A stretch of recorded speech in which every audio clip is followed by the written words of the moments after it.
அஷ்டலட்சுமிகளின் அருள் கிடைக்க என்ன செய்ய வேண்டும்? அஷ்டலட்சுமிகளின் அருள் கிடைக்க என்ன செய்ய வேண்டும்? Added 4285 days ago. குபேர சம்பத்துக்கள் மட்டுமின்றி தனம், தானியம், சந்தானம், சௌபாக்கியம், தைரியம், வைராக்கியம், வெற்றி, மனச்சாந்தி அனைத்தையும் வழங்குபவள் மகாலட்சுமி.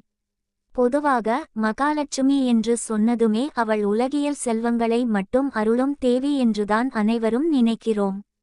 காலம் காலமாக இதை நம்பியே மகாலட்சுமியை வழிபடுகிறோம். வசதி படைத்து வாழ்கின்ற செல்வந்தர்களை லட்சுமி கடாட்சம் பெற்றவர்கள் என்று பாராட்டுகிறோம். அதனால்தான் மகாலட்சுமியை பூஜிக்கும்போது காசு, பணம், பொன் மற்றும் வெள்ளியை வைத்து வழிபடுகிறோம். அப்படிச் செய்தால் செல்வம் வளரும் என்றும் ஒரு நம்பிக்கை பலருக்கும் உள்ளது. இது சரிதானா? மகாலட்சுமிக்கு செல்வத்தை அள்ளித்தரும் சக்தி மட்டும்தான் உண்டா? இதை தெரிந்து கொள்ள மகாலட்சுமி அவதாரம் செய்த சம்பவத்தை இங்கே பார்ப்போம். தேவி பாகவதம் 9வது காண்டத்தில் மகாலட்சுமியின் தோற்றம் பற்றிய விபரம் குறிப்பிடப்பட்டுள்ளது. ஆதிபராசக்தி தன்னிலிருந்து தன்னைப் போலவே சக்திகள் கொண்ட இரு தேவிகளை உருவாக்கினார். அவரது இடப்பாகத்திலிருந்து தோன்றியவள் ரமாதேவி, வலப்பாகத்திலிருந்து தோன்றியவள் ராதாதேவி. ரமா என்றால் மிகவும் அழகானவள் என்று பொருள். ரமாதேவியை ஆதிபராசக்தி மகாலட்சுமி என்று பெயரிட்டு அழைத்து அவளை மகாவிஷ்ணுவிடம் மனைவியாக ஒப்படைத்தார். மகாலட்சுமி அப்போது செல்வத்தின் நாயகியாகச் செயல்படுவாள் என்று தேவி பாகவதத்தில் குறிப்பிடப்படவில்லை. அவள் அன்பின் வடிவம் என்றும் விஷ்ணு பத்னி என்றும் விஷ்ணுவுக்கு சேவை செய்யும் தேவி என்றும்தான் தேவி பாகவதம் கூறுகிறது. மகாலட்சுமியின் தோற்றம் பற்றி ஸ்ரீமத் பாகவதத்தில் வேறு விதமாக குறிப்பிடப்பட்டுள்ளது. துர்வாச மகரிஷியின் சாபத்தால் தேவேந்திரன் முதலான தேவர்கள் தங்கள் பதவிகளை இழந்தனர். தேவலோகச் செல்வங்கள் யாவும் மறைந்தன. தேவலோக ஐஸ்வர்யங்களுக்கு ஆதாரமான ஸ்வர்க்க லட்சுமியும் தேவலோகத்தை துறந்து மகாலட்சுமியுடன் ஐக்கியமானாள். பாதிக்கப்பட்ட தேவர்கள் அனைவரும் வைகுண்டம் சென்று காக்கும் கடவுளான மகாவிஷ்ணுவை குறித்து தவமியற்றினார். தங்கள் இளமை, ஆயுள், இழந்த அனைத்து செல்வங்கள் ஆகியவற்றை மீட்டுத்தந்து மீண்டும் தேவலோகம் உருவாக அருள்புரியுமாறு பிரார்த்தனை செய்தனர். காக்கும் கடவுளான விஷ்ணு மனமிறங்கி வரமளித்தார். நீங்கள் இழந்த செல்வங்களை பெற மகாலட்சுமி ஒரு அவதாரம் எடுப்பாள். அதற்கு வழிகோல நீங்கள் பாற்கடலை கடைய வேண்டும். அதிலே தோன்றும் அமிர்தம் உங்களுக்கு நிரந்தர இளமையையும் மரணமில்லா பெருவாழ்வையும் கொடுக்கும். பார்க்கடலில் தோன்றும் மகாலட்சுமி நீங்கள் இழந்த சௌபாக்கியங்களையும் செல்வங்களையும் பெற அருள்புரிவாள் என்று மகாவிஷ்ணு தேவர்களுக்கு வாக்களித்து ஆசி கூறினார். பாற்கடலை கடைவது அத்தனை எளிதா? அதற்கும் மகாவிஷ்ணுவே வழி கூறினார். மந்தார மலையை மத்தாக்கி வாசுகி எனும் பாம்பை கயிறாக்கி தேவர்கள் ஒருபுறமும் அசுரர்கள் மறுபுறமும் கயிறை இழுத்து பாற்கடலை கடைந்தால் மகாலட்சுமி தோன்றி அருள்பாலிப்பாள் என்று உறுதி கூறினார். பாற்கடலை கடையும் பணி தொடங்கியது. முதலில் ஆலகால விஷம் தோன்றியது. அனைவரும் என்ன செய்வதென்று புரியாமல் திகைத்து சிவனாரை வேண்ட சிவபெருமான் தோன்றி விஷத்தை அருந்தி தேவர்களையும் அசுரர்களையும் காப்பாற்றினார். பாற்கடலை கடையும் பணி மீண்டும் தொடர்ந்தது. பார்க்கடலிலிருந்து அபூர்வமான பல வஸ்துக்களும் ஜந்துக்களும் தோன்றின. முடிவில் ஒளிமயமான ரூப லாவண்யத்துடன் தேவி மகாலட்சுமி தோன்றினாள். தேவியை கண்டதுமே அனைத்து தேவர்களும் அசுரர்களும் அவள் அழகைக் கண்டு மயங்கி அவளை அடைய விரும்பினார்கள். அப்போது மகாலட்சுமி, என்னை அடைய வேண்டும் என்று விரும்பும் எவரையும் நான் தேர்ந்தெடுக்கப் போவதில்லை. என் தோர்த்தைக் கண்டு எந்த சலனமும் இல்லாமல் இருக்கும் ஒருவரையே நான் சரணடைவேன் என்று கூறினாள். அதன்படி எதனாலும் பாதிக்கப்படாமல் யோக நித்திரையில் இருந்த மகாவிஷ்ணுவின் பாதங்களைச் சரணடைந்தாள். பிரம்ம வைவர்த்த புராணத்தில் மகாலட்சுமியின் பெருமை விளக்கப்படுகிறது. அவளை பற்றி பிரம்மதேவனே தேவர்களுக்கு இப்படி கூறுகிறார். எந்தெந்த இடங்களில் தர்மம், நியாயம், நீதி, நேர்மை, நல்லொழுக்கம் ஆகியவை நிலைத்திருக்கிறதோ அங்கெல்லாம் மகாலட்சுமி வாசம் செய்கிறாள். எனவே தேவர்கள் தர்மத்தையும் ஒழுக்கத்தையும் நிலைநாட்டி வாழ உறுதி பூண்டால் மகாலட்சுமி தேவலோகச் செல்வங்கள் அனைத்தையும் மீண்டும் அளிப்பாள் என்பது பிரம்மதேவனின் வாக்கு. மகாலட்சுமி திருப்தியையும் மனச்சாந்தியையும் வழங்கும் கருணைமிக்க தேவியாவாள்.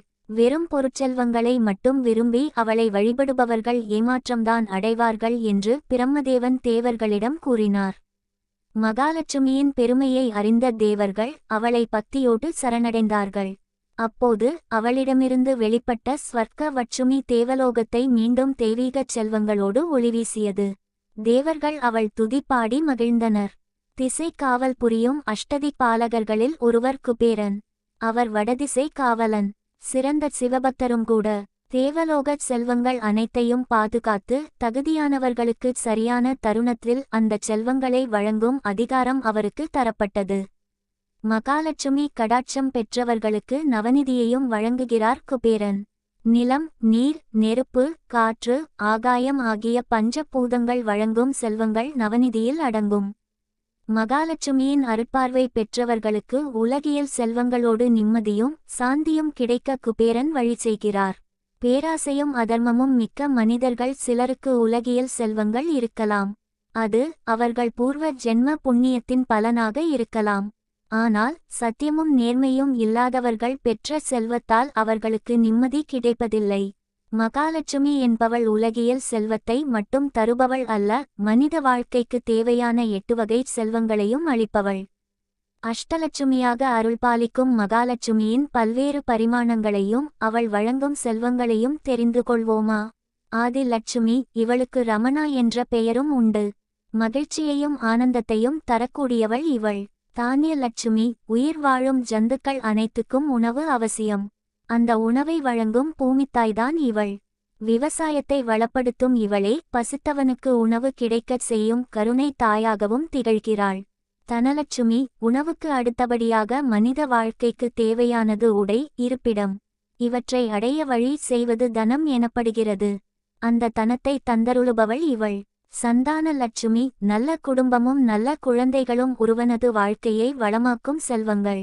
எத்தனை பொருட்செல்வம் இருந்தாலும் குழந்தை செல்வம் இல்லையே என்று ஏங்கித் தவிப்பவர்கள் எத்தனையோ பேர் உண்டு.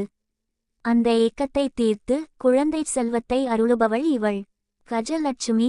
லட்சுமிக்கு ஷீராப்தி தனையை என்ற பெயருண்டு. பார்க்கடலில் தோன்றியவள் என்பது இதன் பொருள். பார்க்கடலில் மகாலட்சுமி தோன்றியபோது 2 யானைகள் தோன்றி தங்கள் தும்பிக்கையில் தாங்கிய பொற்குடத்தால் தேவிக்கு பாலாபிஷேகம் செய்தன. இருபுறங்களிலும் யானைகள் நின்றதால் அவள் கஜலட்சுமி எனப்பட்டாள். இன்றும் ஆலயங்களில் கற்பக்கிரக வாயிலிலும் வீடுகளின் வாசற்படி நிலையிலும் கஜலட்சுமி சிற்பம் வைக்கப்படுவதை காணலாம். மன தூய்மையையும் மன அமைதியையும் தருபவள் இவள். வித்யாலட்சுமி. அறிவாற்றல் இல்லையென்றால் எத்தனை செல்வங்கள் இருந்தாலும் பயனிருக்காது. அறிவாற்றல் வளர ஆதாரமாக விளங்குபவள் வித்யாலட்சுமி. உயரிய ஞானத்தை அடைய வழி செய்பவளும் இவளே. இவள் சரஸ்வதியின் அம்சம். விஜயலட்சுமி. கடுமையான முயற்சியும் உழைப்பும் நிச்சயமாக வெற்றி தரும். அந்த உழைப்புக்குரிய சக்தியை தந்து வெற்றியோடு வாழ அருள்புரிபவள் விஜயலட்சுமி. தைரியலட்சுமி. கல்வியும் செல்வமும் இருந்துவிட்டால் போதுமா? தர்மநெறியில் நினைத்ததைச் செய்து முடிக்க மனோபலமும் உடல் பலமும் வைராக்கியமும் தைரியமும் அவசியம் அல்லவா? அதை தருள்கின்றவள் தைரியலட்சுமி. அஷ்டலட்சுமிகளில் யாருடைய அனுக்கிரகம் மிகவும் முக்கியமானது என்பதை விளக்க ஒரு கதை உண்டு. பணக்காரனான ஒருவனது வாழ்வில் திடீரென துன்பங்கள் சூழ ஆரம்பித்தன. கிரகங்கள் பலமின்றி அவன் கெட்ட காலம் நடந்து கொண்டிருந்தது. பணம், வீடு, வாசல், குடும்பம் ஆகியவற்றை அவன் ஒவ்வொன்றாய் இழக்க நேரிட்டது. நொந்துபோன அவன் தனது பிரம்மாண்டமான வீட்டின் வெளிவாசல் அருகே சிறிது நேரம் உட்கார்ந்தான். ஒவ்வொரு லட்சுமியாக அவன் வீட்டை விட்டு வெளியேறிக் கொண்டிருந்தனர். தானிய வட்சுமி வெளியேறினாள். வீட்டில் சாப்பிட ஏதுமில்லாமல் ஆயிற்று. அதன்பின் தனலட்சுமி வெளியேறினாள். வீட்டில் உள்ள பணமும் பொன்னும் பொருளும் போயின. சந்தானலட்சுமி வெளியேறியதும் அவன் மனைவி மக்கள் அவனை தனியே விட்டுச் சென்றனர். தொடர்ந்து கஜலட்சுமி, விஜயலட்சுமி, ஆதிலட்சுமி ஆகியோரும் வெளியேறினர். அவர்கள் தன்னை விட்டு போவதை அமைதியாக பார்த்து கொண்டிருந்தான் அந்த பணக்காரன். கடைசியாக தைரியலட்சுமி அவனை விட்டுக் கிளம்ப முற்பட்டாள். அவள் வெளியேறும்போது அவன் ஓட்டிச் சென்று அவள் பாதங்களில் விழுந்து, தாயே, தயவு செய்து நீங்கள் மட்டும் என்னை விட்டு போய்விடாதீர்கள் என்று கதறினான். அவனது வேண்டுகோளுக்கு இணங்க தைரியலட்சுமி வெளியேறாமல் மீண்டும் அவன் வீட்டுக்குள் சென்றாள். அதன்பின் வெளியே சென்ற மற்ற லட்சுமிகளும் ஒவ்வொருவராக வீட்டுக்குள் வந்தனர். இழந்த செல்வங்கள் அனைத்தையும் மீண்டும் பெற்றான் பணக்காரன். தர்மத்தை கடைபிடித்து ஒழுக்கத்துடன் வாழ்பவர்கள் வீட்டில் அஷ்டலட்சுமிகளும் வீற்றிருந்து அருள்புரிபவார்கள் என்பது சாஸ்திரம் கூறும் உண்மை. மகாலட்சுமி அருள் பெற இதை செய்ய வேண்டும். மகாலட்சுமியை வீட்டுக்கு வரவழைக்கும் வாஸ்து முறைகள் என்னவென்று பார்க்கலாம் வாங்க. சுத்தம் சுகம் தரும் என்றெல்லாம் சொல்வார்கள் அல்லவா, அதுபோன்று எப்போதும் வீட்டை சுத்தமாக வைத்துக் கொள்ள வேண்டும். தூய்மை இல்லாத இடத்தில் மகாலட்சுமி வரமாட்டார். எனவே நீங்கள் செல்வ வளம் பெருக வேண்டும் என்று எண்ணினால் கண்டிப்பாக அனைத்தையும் தூய்மையாக வைத்துக் கொள்ள வேண்டும். மேலும் வடக்கு திசை மகாலட்சுமிக்கு உரிய திசை என்பதால் அந்த திசையில் குப்பை சம்பந்தமான பொருட்களை வைக்க வேண்டாம். மேலும் அந்த பகுதிகள் காலியாக இருந்தால் உங்களுக்கு பணப்பிரச்சனை இடையில் ஏற்படாது.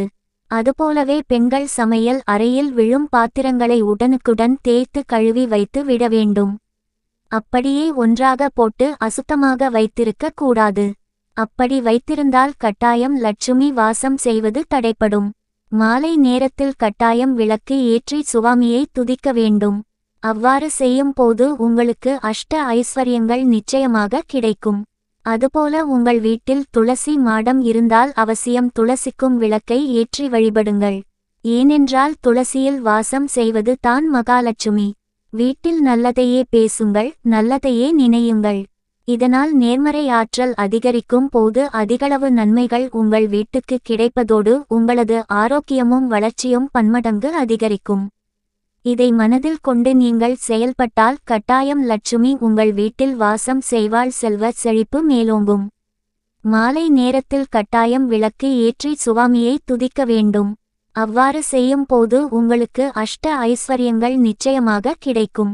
அதுபோல உங்கள் வீட்டில் துளசி மாடம் இருந்தால் அவசியம் துளசிக்கும் விளக்கை ஏற்றி வழிபடுங்கள்.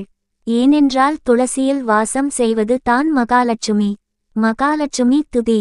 உருமால் உளமகிழ் ஒருத்தி போற்றி, திருமா மகள் நின் செவ்வி போற்றி, உருமா மணியா ஒளிர்வாய் போற்றி, பிரியாது அவனுளம் பேணுவாய் போற்றி, வருமாசு அகற்று செம்மணியே போற்றி. திருமகளான மகாலட்சுமியை போற்றும் துதி இது. இந்த துதியை தினந்தோறும் காலை மற்றும் மாலை வேளைகளில் 9 முறை கூறி துதிப்பது நல்லது. வெள்ளிக்கிழமைகளில் காலை 6 மணியிலிருந்து 7 மணிக்குள்ளாகவும் மாலை 6 மணியிலிருந்து 7 மணிக்குள்ளாகவும் வீட்டில் மகாலட்சுமி படத்திற்கு தீபம் ஏற்றி இந்த துதியை தேவியை மனதில் நினைத்து 27 முறை கூறி சொல்லி வந்தால் உங்கள் தொழில் வியாபாரங்களில் தங்கு தடையற்ற பண வரவு அதிகரிக்கும். பொன் பொருள் ஆபரணங்களின் சேர்க்கை உண்டாகும். வீட்டில் பொருளாதார கஷ்ட நிலை நீங்கி செல்வ வளம் கூடும். வீட்டில் நல்லதையே பேசுங்கள், நல்லதையே நினையுங்கள். இதனால் நேர்மறை ஆற்றல் அதிகரிக்கும் போது அதிகளவு நன்மைகள் உங்கள் வீட்டுக்கு கிடைப்பதோடு உங்களது ஆரோக்கியமும் வளர்ச்சியும் பன்மடங்கு அதிகரிக்கும். இதை மனதில் கொண்டு நீங்கள் செயல்பட்டால் கட்டாயம் லட்சுமி உங்கள் வீட்டில் வாசம் செய்வாள் என்பது ஐதீகம்.